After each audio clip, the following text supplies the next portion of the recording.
Hi hello ಎಲ್ರಿಗೂ ನಮಸ್ಕಾರ. ನಾನು ನಿಮ್ಮ ಭರತ. ಇವತ್ತೇನಪ್ಪ ವಿಷಯ ಅಂದರೆ ಆಲ್ರೆಡಿ ತಮ್ಮನೇಲಿ ನೋಡಿರ್ತೀರ, ಲ್ಯಾಂಡ್ ಲಾರ್ಡ್ ಸಿನಿಮಾ ರಿವ್ಯೂ ಮಾಡ್ತಾ ಇದ್ದೀನಿ. ಸಿನಿಮಾಗೆ ಹೋಗಿದ್ದೆ, ಬಂದೆ ನೋಡಿಕೊಂಡು ನಿನ್ನೆ ಮಧ್ಯಾಹ್ನ ಶೋ ಹೋಗಿದ್ದೆ, ಆದ್ರೆ ಇವಾಗ ರಿವ್ಯೂ ಮಾಡ್ತಾ ಇದ್ದೀನಿ. ನೀವೇನಾದರೂ ಫಸ್ಟ್ ಟೈಮ್ ನಾನು ವೀಡಿಯೋಸ್ ನೋಡ್ತಾ ಇದ್ರೆ ಲೈಕ್ ಮಾಡಿ, ಶೇರ್ ಮಾಡಿ, ಹಂಗೆ ಸಬ್ಸ್ಕ್ರೈಬ್ ಆಗಿಬಿಡಿ, ಬೆಲ್ ಐಕನ್ ಒತ್ಕೊಬಿಡಿ. ನಿಮಗೆ ನೆಕ್ಸ್ಟ್ ಟೈಮ್ ಫಸ್ಟೇ ನೋಟಿಫಿಕೇಶನ್ ಬರ್ತಾ ಇರುತ್ತೆ. ಬನ್ನಿ ಸ್ಟಾರ್ಟ್ ಮಾಡೋಣ. ಸೊ ಇದ್ರಲ್ಲಿ ನನಗೇನೇನು ಇಷ್ಟ ಆಯಿತು, ಏನೇನು ಕಷ್ಟ ಆಯಿತು, ಸೊ ಇದ್ರಿಗೆ ನಾನು ಎಷ್ಟು ರೇಟಿಂಗ್ ಕೊಡ್ತೀನಿ ಅಂತ ಸಂಪೂರ್ಣ ಮಾಹಿತಿ ನಿಮಗೆ ಕೊಡ್ತೀನಿ. ಕೊನೆವರೆಗೂ ನೋಡಿ. ಸೊ ಇದ್ರದ್ದು ಒನ್ಲೈನ್ ಸ್ಟೋರಿ ಏನಪ್ಪ ಅಂತಂದರೆ, ಸೊ ಜಮೀನ್ದಾರ್ ಇರ್ತಾರೆ, ಕೂಲಿದಾರ ಇರ್ತಾರೆ. ಕೂಲಿ ಅವರಿಗೆ ಕೂಲಿ ಬದಲು ಸೊ ದವಸ ಧಾನ್ಯಗಳನ್ನ ಕೊಡ್ತಿರ್ತಾರೆ. ಅವರು ಅದ್ರ ಬದಲು ನಮಗೆ ಕೂಲಿ ಕೊಡ್ರಿ, ದುಡ್ಡು ಕೊಡ್ರಿ ಅಂತ ಕೇಳ್ತಿರ್ತಾರೆ. ಆಮೇಲೆ ನಮ್ಗೆ ಅಟ್ಲೀಸ್ಟ್ ಒಂದು 2 ಎಕರೆ ಆದ್ರೂ ಜಮೀನ್ ಕೊಡ್ರಿ, ಅದ್ರಲ್ಲಿ ಬೆಳ್ಕೊಂಡು ತಿಂತೀವಿ ಅಂತ ಕೇಳ್ತಿರ್ತಾರೆ. ಹೆಂಗೆ ಇವ್ರಿಬ್ಬರ ನಡುವೆ ಘರ್ಷಣೆ ನಡೆಯುತ್ತೆ ಅನ್ನೋದೇ cinema. So first cinema start ಆದಾಗ ಸ್ಟಾರ್ಟಿಂಗಲ್ಲೇ ಸ್ಲೋ ಆಗಿ ಹೋಗ್ತಾ ಇತ್ತು. ಸೊ ಹೀರೋಯಿಸಮ್ ಅನ್ನೋ ಥರ ನಮ್ಗೇನು ಅಷ್ಟೊಂದು ಕಾಣಿಸಲ್ಲ. ಸೊ ವಿಲನ್ದು ತುಂಬ ಹೈಲೈಟ್ ಮಾಡಿದ್ದಾರೆ ಸ್ಟಾರ್ಟಿಂಗ್ ಸ್ಕ್ರೀನ್ ಪ್ಲೇಲಿ. ಸೊ ಚೆನ್ನಾಗಿ ಹೋಗ್ತಾ ಇತ್ತು ಹಂಗೆ. ಸೊ ಏನೋ ಇದೆ ನೆಕ್ಸ್ಟು ಅಂತ ನಾನು ವೆಯ್ಟ್ ಮಾಡ್ತಾ ಇದ್ದೆ.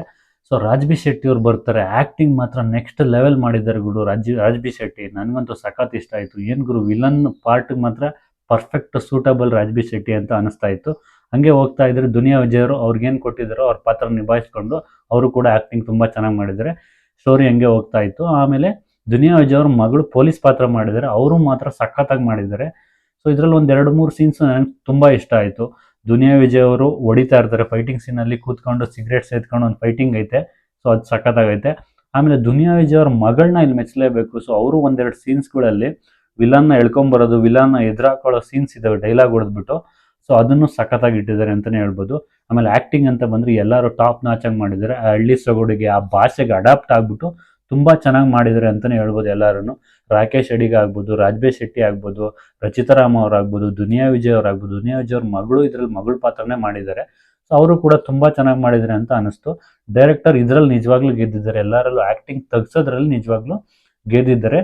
ಸೊ ಸಿನಿಮಾ ನಿಂತಿರೋದೇ ಅದ್ರ ಮೇಲೆ. ಸೊ ಇದರಲ್ಲಿ ಎಲ್ಲರೂ ಆ್ಯಕ್ಟಿಂಗ್ ಮಾತ್ರ ತುಂಬ ಚೆನ್ನಾಗೈತೆ. ನನಗಂತೂ ಎಲ್ಲರದು ಆ್ಯಕ್ಟಿಂಗ್ ಸಖತ್ತಾಗಿ ಇಷ್ಟ ಆಯಿತು.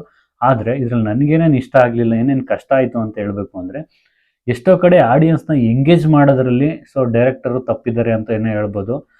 ಸೊ ಅದೇ ರೋಟೀನ್ ಸ್ಟೋರಿ ಅನಿಸ್ತಿರುತ್ತೆ. ನೆಕ್ಸ್ಟ್ ಏನಾಗ್ಬೋದು ಅನ್ನೋದು ಎಕ್ಸ್ಪೆಕ್ಟೇಷನ್, ಹಳೆ ಕಾಲದಲ್ಲಿ ನೋಡಿದ್ದೀವಲ್ಲ ಈ ಥರ, ಸೊ ನೆಕ್ಸ್ಟ್ ಇದೇ ಆಗ್ಬೋದು, ಸೊ ಇವ್ರು ಎದುರು ಹಾಕೊಂತಾರೆ, ಓಕೆ ಇವಾಗ ಫೈಟ್ ನಡೆಯುತ್ತೆ. ಸೊ ನಮಗೆ ಮುಂದೆನೇ ಎಕ್ಸ್ಪೆಕ್ಟ್ ಮಾಡಿಬಿಟ್ಟಿರ್ತೀವಿ ಇದೇ ಥರ ಆಗುತ್ತೆ ಅಂತ. ಸೊ ಅದೇ ಥರನೇ ನಡೀತಿರುತ್ತೆ. ಸೊ ನೆಕ್ಸ್ಟ್ ಏನು ಇಂಟ್ರೆಸ್ಟಿಂಗ್ ಪಾರ್ಟ್ ಬರುತ್ತೆ ಅಂತ ಅನ್ಸೋದಿಲ್ಲ. ಓಕೆ ಈ ಥರ ನೋಡ್ಬಿಟ್ಟಿದ್ದೀವಲ್ಲ, ಇದೇ ಅಲ್ವಾ ಹಳೆ ಸ್ಟೋರಿ ಅನ್ನೋ ಥರ ಫೀಲ್ ಆಗ್ತಿರುತ್ತೆ ಜನಗಳಿಗೆ.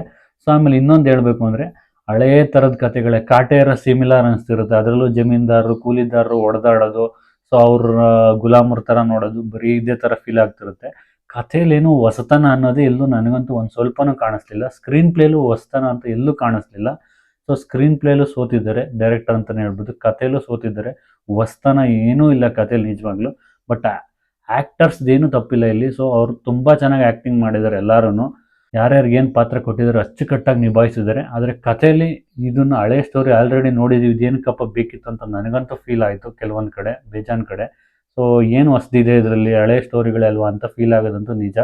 ಸೊ ನನಗನ್ಸಿದ್ದಿದೆ. ಸೊ ನಾನು ಇದಕ್ಕೆ ಕೊಡೋ ರೇಟಿಂಗು 5ಕ್ಕೆ 3 ಕೊಡ್ತೀನಿ. ಯಾಕೆಂದರೆ ಒಂದು ಎಲ್ಲರ ಆ್ಯಕ್ಟಿಂಗಿಗೆ, ಇನ್ನೊಂದು ಎಲ್ಲರಿಂದನೂ ಆ್ಯಕ್ಟಿಂಗ್ ಚೆನ್ನಾಗಿ ತೆಗ್ಸಿದ್ದಾರೆ ಡೈರೆಕ್ಟರು. ಸೊ ಅದಕ್ಕೆ ಮ್ಯೂಸಿಕ್ ತುಂಬ ಚೆನ್ನಾಗಿದೆ ಎಲ್ಲ ಎಂಟ್ರಿಗಳಿಗೆ ಮತ್ತು ಥ್ರೂಔಟ್ ಸಿನಿಮಾ, ಅದಕ್ಕೊಂದು ಪಾಯಿಂಟ್ ಕೊಡ್ತೀನಿ. ನಾನು ಇದಕ್ಕೆ 3 ಕೊಡ್ತೀನಿ. ಯಾಕೆ 2 ಕೊಡೋದಿಲ್ಲ ಅಂತಂದರೆ, ಏನು ಹೊಸ್ತನ ಅನ್ನೋ ಸ್ಕ್ರೀನ್ ಪ್ಲೇಲಿ ಇಲ್ಲ.